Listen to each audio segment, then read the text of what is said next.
Hey everyone, and welcome back to another deep dive. Always exciting to jump into a new topic. Before we get started though, Hmm. if you're liking these deep dives, make sure to hit that like button and subscribe to the channel. And don't forget to click that notification bell so you don't miss out on any future episodes. Okay, so today we're tackling something that I think is super relevant, especially if you're interested in international relations or prepping for the UPSC exam, or really even if you just want to understand how Asia's economy is evolving. We're diving into the Asian Infrastructure Investment Bank, better known as the AIB. The AIIB. It's fascinating how quickly it's become such a major player in such a short amount of time. I mean, it only started operating in 2016. That's true, and I bet a lot of our listeners might be hearing about the AIIB for the very first time. So let's break it down. What exactly is this bank all about? Well, in the simplest terms, the AIIB is a multilateral development bank. It focuses specifically on funding infrastructure projects across Asia. Okay, so it's like a specialized bank. Exactly. Think of it as like a giant pool of money that's dedicated to building roads, railways, energy grids, even digital infrastructure. Oh, wow. And it's headquartered in Beijing. But what's really interesting is its global reach. We're talking 97 member countries, including many from Europe. See, that's what I find so interesting. You'd think a bank based in Beijing would primarily focus on China. But the fact that we have European nations on board, well, that means they see value in this too. Absolutely. The AIIB's goals are pretty broad. They're focused on promoting sustainable development, creating wealth, and really just improving connectivity across the entire Asian continent. So it's not just about building physical structures. It's about fostering economic growth and ultimately improving people's lives. You got it. Okay, so we've got this big picture view, but I'm curious, how does this bank actually work on a day-to-day basis? Like, who runs it? Well, the AIIB has a pretty structured setup. At the top, you have the Board of Governors. That includes representatives from all of the member countries. Yeah. Then you have the Board of Directors, who are responsible for the day-to-day running of the bank. Right. And then, of course, you have senior management. They're headed by a president who is elected by the bank's shareholders. Right. And just to really ensure things are running smoothly, they have an international advisory panel offering guidance on strategy and policy. Okay, so it sounds like there are a lot of checks and balances in place, but with so many countries involved, who ultimately gets to decide what projects get funded? That's where the voting rights come in. And as you might imagine, China being the largest shareholder, they have a considerable say. They hold a 26.61% voting share. Right, of course. But here's where it gets interesting, especially for our Indian listeners. India is the second largest shareholder. They have 7.6% of the voting power. Wow, that's actually pretty significant. So even though the AIIB is headquartered in Beijing, India still has a real voice at the table. Oh, absolutely. India's position is crucial, especially considering its own ambitious infrastructure development plans. And we're not just talking hypotheticals here. India has already received over USD 4.35 billion in funding from the AIIB for various projects. Whoa, billions of dollars. That's not exactly chump change. What kind of projects are we talking about here? We're talking about projects that will directly impact the lives of millions of people. Things like the Bangalore Metro Rail, rural roads in Gujarat, even improvements to Mumbai's urban transport system, just to name a few. Wow, so the AIIB is really pouring money into projects that could potentially transform India's infrastructure. Yeah. That sounds like a win-win, right? Well, it's not quite that simple. You see, there are some complexities, mainly stemming from the delicate relationship between India and China. Oh. They might be collaborating on the economic front, but there are definitely some underlying geopolitical tensions that can't be ignored. Right, and this is where it gets really interesting. I mean, we're talking about two of the world's biggest economies, both with their own aspirations. And let's be honest, some historical baggage. What are some of those key points of friction? Well, there are several issues at play. You have the ongoing border disputes, the disagreements over nuclear policy, and of course, China's close relationship with Pakistan. All of these factors complicate India's involvement with the AIIB. So it seems like India's in a bit of a tricky position. On one hand, they want to benefit from the AIIB's funding, but on the other hand, they need to be cautious about China's influence. Exactly. It's a delicate balancing act for India. They're trying to leverage the AIIB's opportunities, but at the same time safeguard their own interests. And this is something that anyone studying international relations or preparing for the UPSC exam should be paying close attention to. Understanding these dynamics is crucial to understanding Asia's future. It really is. It's like this intricate dance between cooperation and competition. Yeah. Right? And it's all happening against the backdrop of this massive bank Yeah. pouring billions of dollars into development projects. Hmm. But let's zoom out a bit. We've talked about the structure and the key players, but what about the AIIB's overall impact? Are they actually making a difference? Well, I think the AIIB has the potential to be a real game changer for Asia. Think about it. Better infrastructure means better access to education, healthcare jobs, even markets. Yeah. It can really empower communities, especially in developing countries, and fuel economic growth across the entire region.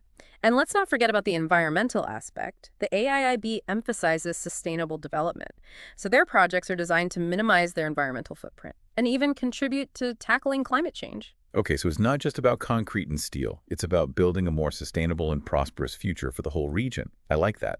But what does this actually look like on the ground?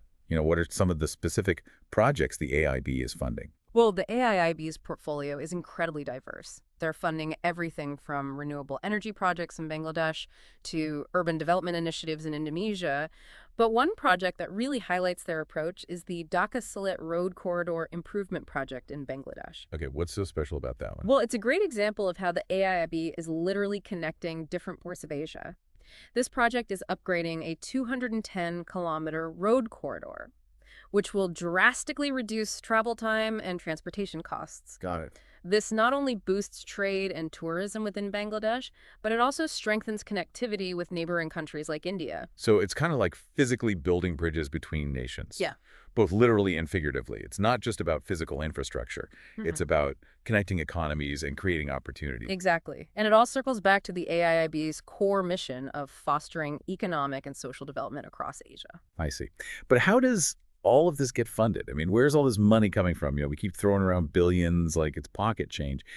But where does the AIIB actually get the resources to finance these massive projects? Well, the AIIB's primary source of funds is its paid-up share capital, Right. which is basically the money contributed by its member countries. Okay, that makes sense. And as we mentioned earlier, China, being the largest shareholder, contributes a big chunk of this capital. Right, and we talked about how India is the second largest shareholder. So Mhm. they're not just a recipient of funds, they're also a major contributor. Exactly. That's a key point. It really underscores India's active role in shaping the direction of the AIIB. But it's not just about these direct contributions. The AIIB is very strategic about leveraging its resources. They work to attract private investment as well. Smart. They partner with other institutions like the World Bank and the Asian Development Bank to co-finance projects. This helps spread the risk and make their investments go further. So it's a collaborative effort. It's not just the AIIB going it alone. They're working with governments, private companies, other organizations to really make things happen. Yeah, it's all about maximizing their impact. Absolutely. But they also understand that they need to be adaptable. Take the COVID-19 pandemic, for example. They quickly established a crisis recovery facility to provide immediate financial support to member countries that were hit hard by the pandemic's economic fallout. Oh, wow. So they're not just focused on these long-term infrastructure projects. They can pivot and respond to more immediate global challenges as well. Yeah, it shows their commitment to being a responsible player on the world stage. I see. And you see their post-pandemic strategy reflects this as well. They're prioritizing projects that strengthen healthcare systems, support digital infrastructure, and promote resilient and inclusive economic growth. So they recognize that the world has changed, and they're adapting their approach accordingly. Right. That's really interesting. It sounds like the AIIB is trying to do a lot of good. But I had to ask, are there any criticisms of the bank? I mean, no institution is perfect, right? You're absolutely right. There are definitely some criticisms. Some argue that the AIIB lacks transparency, specifically in their decision-making processes. Right. There are also concerns about the environmental and social impacts of some of their projects. Good. It's really the classic debate surrounding large development projects. How do you balance progress with protecting communities and the environment? Yeah, those are valid concerns. Any other common criticisms of the AIIB we should be aware of? One that comes up frequently is the potential for the AIIB to be used as a tool to further China's geopolitical ambitions. Remember, China is the largest shareholder, and they have the most voting power. So some critics worry that the AIIB might prioritize projects that benefit China's strategic interests, maybe over the needs of other member countries. So the fear is that it could become more about Chinese influence Yeah. than genuine multilateral development. That's definitely something to keep in mind. It seems like the AIIB has a lot of potential, but also some legitimate concerns, like a powerful engine for development, but one that needs very careful steering. Exactly. The AIIB is a work in progress. and it's crucial for member countries, especially those with concerns about China's influence, to actively engage and ensure that the bank remains committed to its original goals, goals of sustainable and inclusive development. Yeah, it's a balancing act for sure, and one that seems particularly challenging for India. We've talked about India being a founding member and a major beneficiary of AIIB funding, but I think it's important to dig a little deeper into their specific concerns. What are some of the things that India is grappling with when it comes to the AIIB? Well, India's concerns really boil down to China's dominant influence within the bank. Those geopolitical tensions we discussed earlier? Yeah. Those are a major factor in how India approaches its involvement with the AIIB. Right, those border disputes, disagreements over nuclear policy, China's relationship with Pakistan. It really creates a complex backdrop for this economic partnership. Exactly. And one specific point of concern for India is China's Belt and Road Initiative.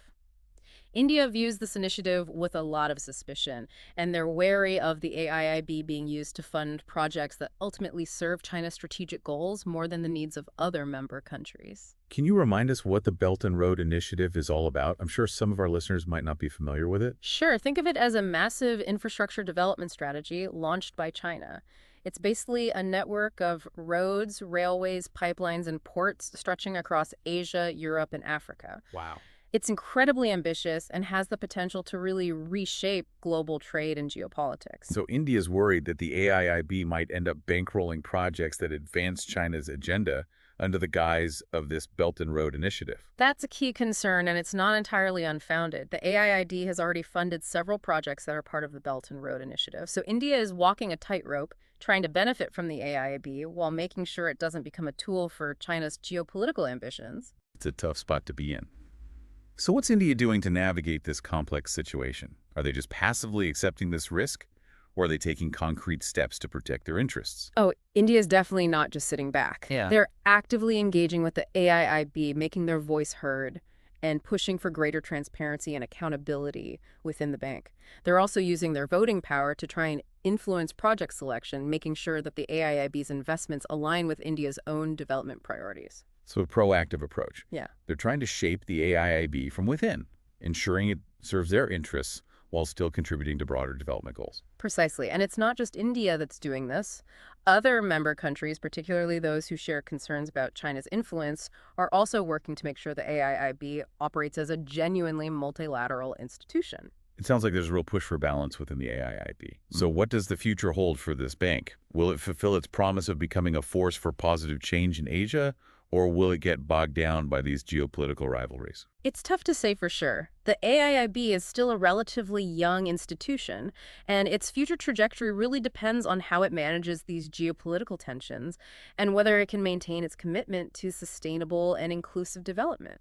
It's a story that's still being written. It's fascinating to think that something as seemingly straightforward as infrastructure investment can be so intertwined with global power dynamics. It really highlights how interconnected our world is and how economics and geopolitics are inseparable in the 21st century. Well, this has been a truly eye-opening deep dive into the AIIB. We've learned about its goals, its structure, its impact, and the intricate dance between cooperation and competition that's playing out within its ranks. It's clear that the AIIB is a powerful force shaping the future of Asia, and its influence will likely extend far beyond the region. I think the key takeaway for our listeners is that the AIIB is a complex story with no easy answers. It has the potential to do a lot of good, but it also faces challenges and risks. It's up to all stakeholders, member countries, civil society organizations, and even informed citizens like yourselves to engage critically with the AIIB and hold it accountable. That's a great point. We encourage all of you to continue learning about the AIIB, its projects, and its impact.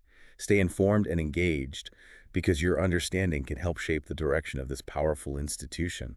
And who knows, maybe some of you listening today will be the future leaders and policymakers tackling these very issues.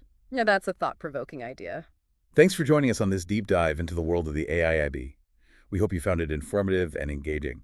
And if you did, don't forget to hit that like button, subscribe to our channel, and click the notification bell so you don't miss out on future deep dives. We'll be back soon with more explorations of international relations and the forces shaping our world. Until then, keep learning, keep questioning, and keep exploring.